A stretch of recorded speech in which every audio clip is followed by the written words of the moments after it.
Congress party ने देश के साथ गद्दारी की है, राष्ट्रद्रोह किया है कांग्रेस पार्टी ने, और वो भी उस वक्त जब पहलगाम में हुए आतंकवादी हमले के बाद भारतीय सेना आतंकवादियों को, देश दुश्मन ताकतों को जबरदस्त उन पर प्रहार कर रही है और देश दुश्मन ताकतों की घेराबंदी हमारी सेना कर रही है। ऐसे वक्त कांग्रेस का ये बयान कि वो सर्जिकल स्ट्राइक्स के सबूत मांगते हैं, ये राष्ट्रद्रोह है, ये देशद्रोह है, ये देश के साथ गद्दारी की है कांग्रेस ने। सालों में जम्मू कश्मीर ने आतंकवाद के भयावह मंजर देखे हैं। जम्मू कश्मीर को इस आतंकवाद ने लहूलुहान किया है। इस आतंकवाद के कारण जम्मू कश्मीर में शमशान घाट और कब्रिस्तान बने, तबाही के मंजर सबने देखे। इसलिए मैं तमाम सियासी जमातों से, सभी राजनीतिक दलों से, पॉलिटिकल पार्टी से ये अपील करता हूं, ये सियासत का वक्त नहीं है और खासकर लाशों पर सियासत नहीं होनी चाहिए। जब बात देश की आए तो हम सब एक होकर देश के साथ, देश की सेना के साथ कंधे से कंधा मिलाकर चलें, ना कि कोई राजनीति करें।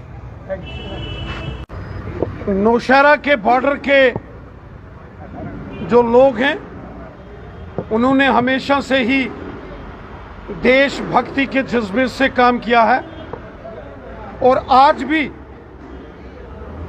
जब पहलगाम में आतंकवादी दहशतगर्दाना हमले के बाद बॉर्डर के ऊपर टेंशन है, कशीदगी बनी है, उस वक़्त की भी नौशहरा के बॉर्डर के एरिए के रहने वाले लोग, चाहे वो लाम, लड़ोका, पुखरनी, कंपला के हों, झंगड़, सरिया, शेर, मकड़ी, भवानी, कलसियां, चौकी, हंडन, लंगर, गनिया, मानपुर, ढनक्का, भजनोवा, बरेरी, नोनियाल और इसी के साथ साथ कलाल, डींग, मंग्योट, शेरी, सियाल और दब्बड़ पोठा हो या बाजाबाई, कांगड़ी और सुंदरबनी के बॉर्डर का एरिया हो, आज भी यहाँ के रहने वाले जो लोग हैं, हिंदू, मुसलमान, सिख, ईसाई, सब मिलजुल कर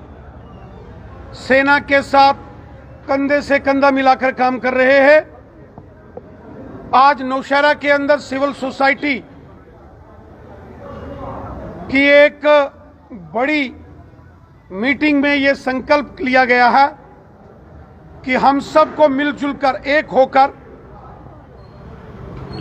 ये जो कशीदगी का, तनाव का एक माहौल जो बॉर्डर पर बना है, इस मुश्किल वक्त में हम सबको एकजुट होकर रहना है।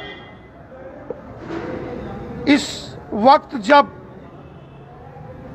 एलओसी और बॉर्डर के ऊपर तनातनी देखी जा रही है और पाकिस्तान की ओर से सीज फायर का वायलेशन हो रहा है, पाकिस्तान की ओर से भारतीय सीमा के अंदर गोलीबारी की जा रही है, ऐसे में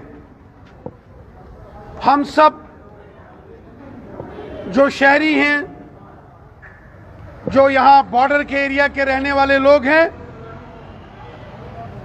हम सबको एकजुट होकर इस वक्त अपनी सेना, अपनी पुलिस के साथ खड़े रहना है। ऐसी बहुत सारी कोशिशें होंगी जहां मजहब के नाम पर, धर्म के नाम पर प्रोपेगेंडा खड़ा करने की साजिशें होंगी। मजहब के नाम पर, जात के नाम पर लोगों को बांटने की कोशिशें भी देश दुश्मन ताकतें करेंगी। और ऐसी हर साजिश, ऐसी हर कोशिश को हम सब ने मिलकर विफल करना है। पहलगाम में हुए दर्दनाक जो आतंकी हमला है, उसके बाद पूरे जम्मू कश्मीर, पूरे देश में, पूरी दुनिया में गम और गुस्से का माहौल है। आतंकवादियों ने, पाकिस्तानी प्रायोजित आतंकवाद ने मानवता का कत्ल पहलगाम में किया है, और जिसके बाद पूरे हिंदुस्तान में और पूरी दुनिया में पाकिस्तान के खिलाफ गुस्सा है और आतंकवाद के खिलाफ जबरदस्त गुस्सा है। सर, जब देश एकजुट है नजर आ रहा है, यहाँ पर कांग्रेस का एक बयान आता है, जो पूर्व मुख्यमंत्री चन्नी का एक बड़ा ही घटिया सा बयान आया है कि वो अभी भी प्रूफ मांग रहे हैं सर्जिकल स्ट्राइक के। सर, क्या कहेंगे इसको, बयान को लेकर आप? 2016 में भारतीय सेना ने पाकिस्तान के कब्जे वाले जम्मू कश्मीर में आतंकवादियों के ट्रेनिंग कैंप्स तबाह किए थे और सर्जिकल स्ट्राइक करके आतंकवादियों के कैंपों को निस्ते नाबूद किया था। बड़े दुर्भाग्य की और अफसोस की बात है कि कांग्रेस पार्टी ने भारतीय सेना के शौर्य, पराक्रम, अदम्य साहस और भारतीय सेना की देश भक्ति पर सवालिया निशान खड़ा किया है। भारतीय सेना की देशभक्ति, भारतीय सेना के बुलंद हौसले और भारतीय सेना के मजबूत इरादों को पूरी दुनिया जानती है। पूरी दुनिया भारतीय सेना को सलूट करती है, जिस प्रकार हमारी सेना काम करती है। लेकिन अफसोस कि कांग्रेस पार्टी ने भारतीय सेना के खिलाफ बहुत गलत और झूठा प्रोपेगेंडा किया है। कांग्रेस पार्टी ने देश के साथ गद्दारी की है, राष्ट्रद्रोह किया है कांग्रेस पार्टी ने, और वो भी उस वक्त जब पहलगाम में हुए आतंकवादी हमले के बाद भारतीय सेना आतंकवादियों को, देश दुश्मन ताकतों को जबरदस्त उन पर प्रहार कर रही है और देश दुश्मन ताकतों की घेराबंदी हमारी सेना कर रही है। ऐसे वक्त कांग्रेस का ये बयान कि वो सर्जिकल स्ट्राइक्स के सबूत मांगते हैं, ये राष्ट्रद्रोह है, ये देशद्रोह है, ये देश के साथ गद्दारी की है कांग्रेस ने।